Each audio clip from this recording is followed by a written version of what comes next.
The 300-hour program began this week, and as we're looking at our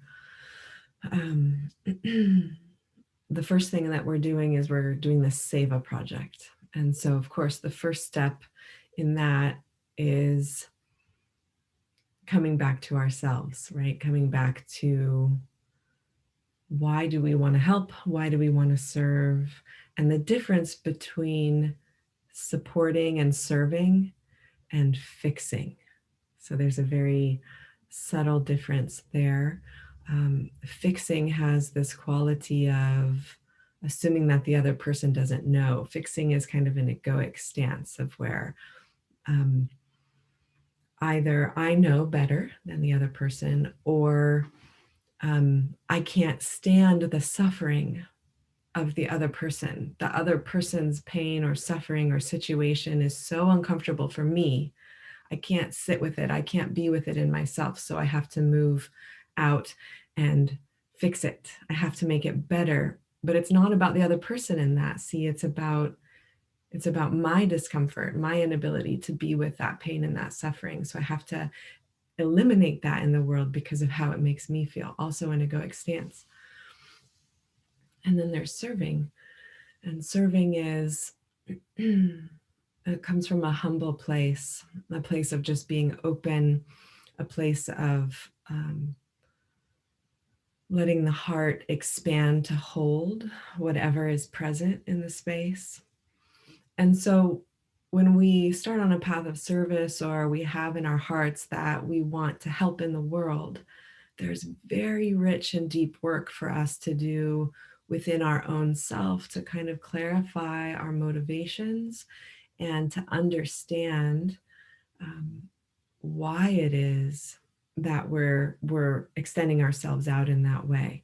And it's good, even if we know that our motivations are egoic, we're not perfect human beings. So it's good still to make that action and do that service in the world, but also reflect back on it with us. So today's meditation is going to be around this theme of where in our lives we're moving to fix, where we can offer peer support.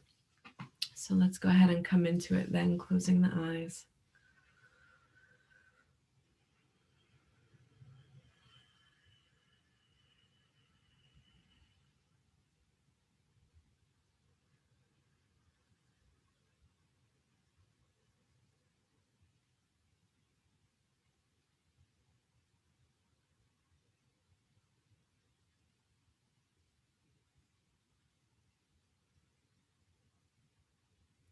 We're taking these first moments to ground within ourselves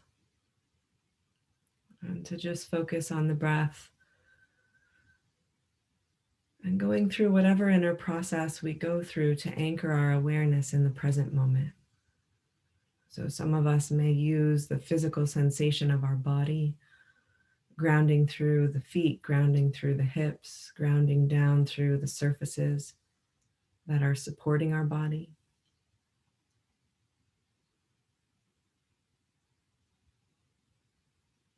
Others may move your awareness through the whole body with the mind's eye, releasing any areas of tension that you find.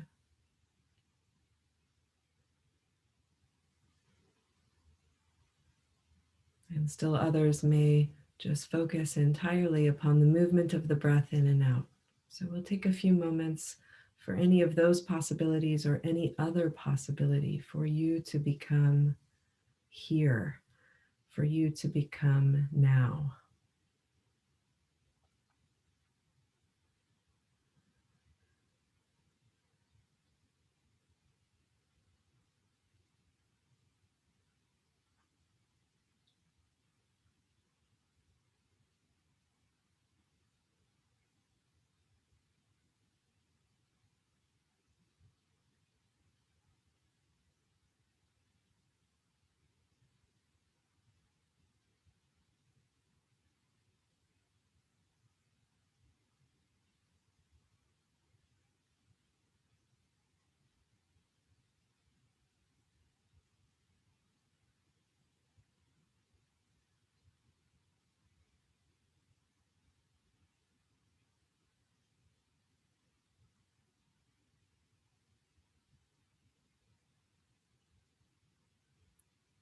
And also, we want to anchor ourselves in self-compassion. And so we unite our mindfulness with self-compassion, letting the heart soften, particularly when doing these types of meditations, which are self-inquiry based, where we're really looking at ourselves.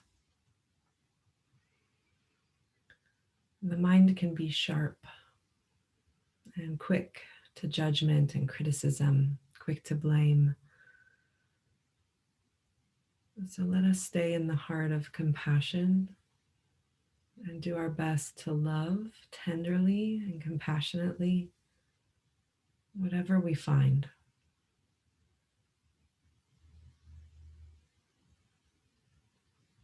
Letting go of expectation of perfection.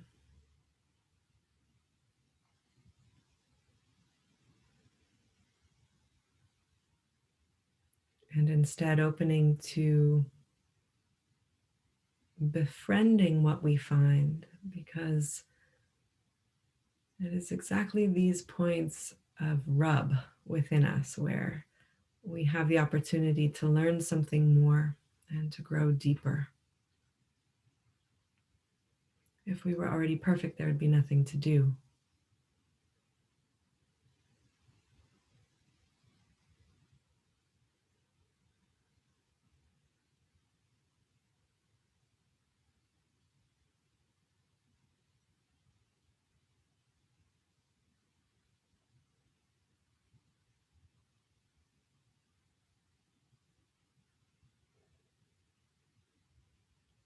And that, of course, is at the level of personality, level of ego, because our essence is already perfect and whole and complete. But it's the layers that we've placed over our essence, over our soul, that we must unlearn.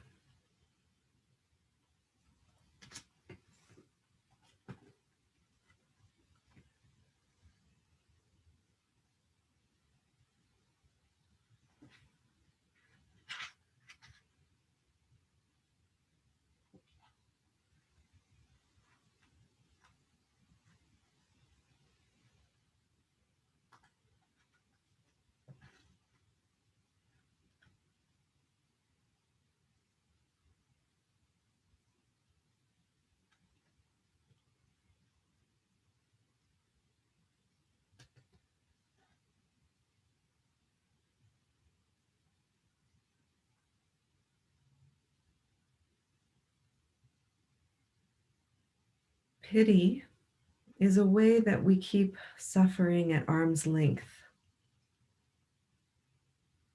We may let in a little of someone's pain, but never enough to threaten our own self-control. We may feel a little moved to respond to the suffering. We'd feel guilty or uncomfortable if we didn't. But we'd like to get it all over with as soon as possible and get on with our own affairs. Compassion and pity are very different. Whereas compassion reflects the yearning of the heart to merge and take on some of the suffering, pity is a controlled set of thoughts designed to assure separateness. Compassion is the spontaneous response of love.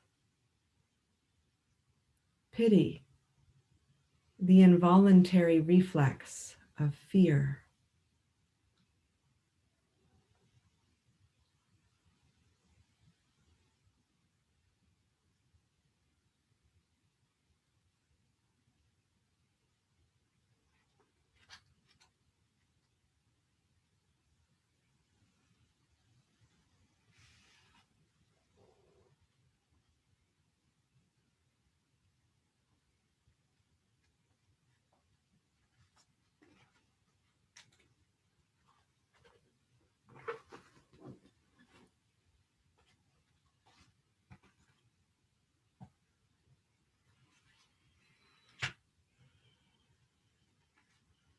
When we are unwilling to look deeply and courageously into our own lives, we can easily violate others in many subtle ways that we may not even be aware of, thinking that we are actually helping them, thinking we know what is better for others becomes a subtle way we do violence. When we take it upon ourselves to help the other, we whittle away at their sense of autonomy.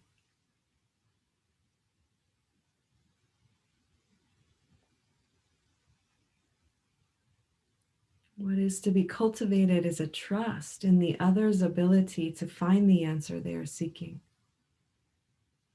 We're asked to have faith in the other, not to feel sorry for them or pity for them.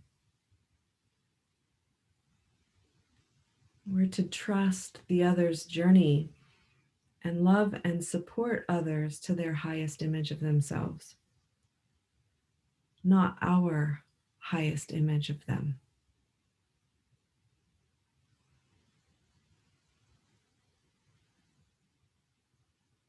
Can we stop managing ourselves, stop managing our experience, others? Can we stop managing others' experience, their experience of us? Can we leave other people free of our needs, free to be themselves, and free to see us as they choose?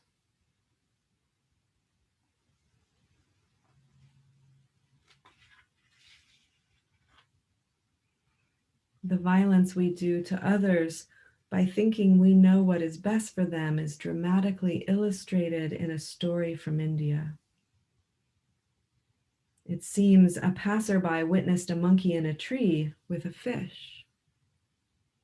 The monkey was saying to the fish, "But I saved you from drowning."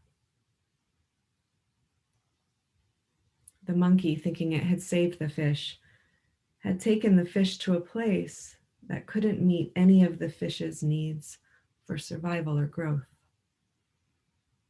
We can't save people or fix them.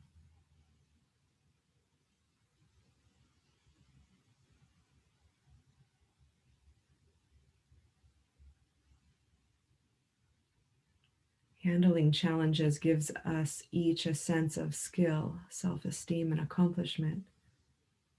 When we try to fix or save someone else, we are keeping them from getting the learning the situation has for them.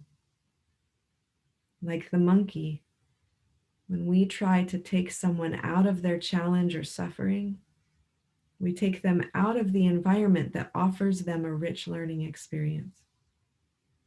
We are, in a sense, cutting them off from the power of growing stronger, from the power of growing more competent and more compassionate.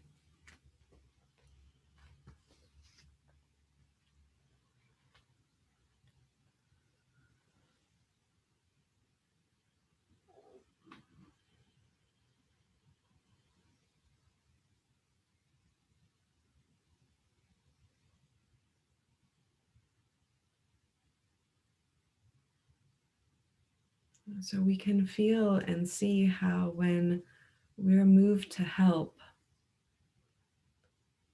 it very well may be fixing at times. And so what is asked and what's required is a clarity of our intentions. Where can we step back our need to manipulate situations or people for our own comfort, for our own agenda? Where can we step back, open to love, be present fully with another, and let love move into the space and do the work?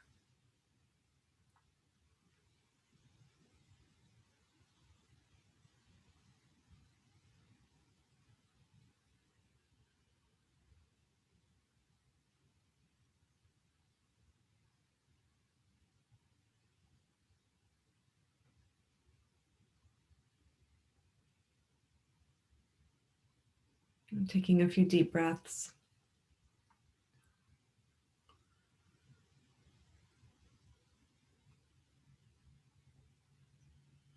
And as you're ready, the eyes open from here. So this is a good meditation for us to perhaps take to our journal and reflect upon further in writing. You know, as you were listening to what I was reading and sharing, perhaps you could see reflections of yourself in interactions with family members or friends or other people. Um, and it's good to write down those reflections if you have time. Thanks.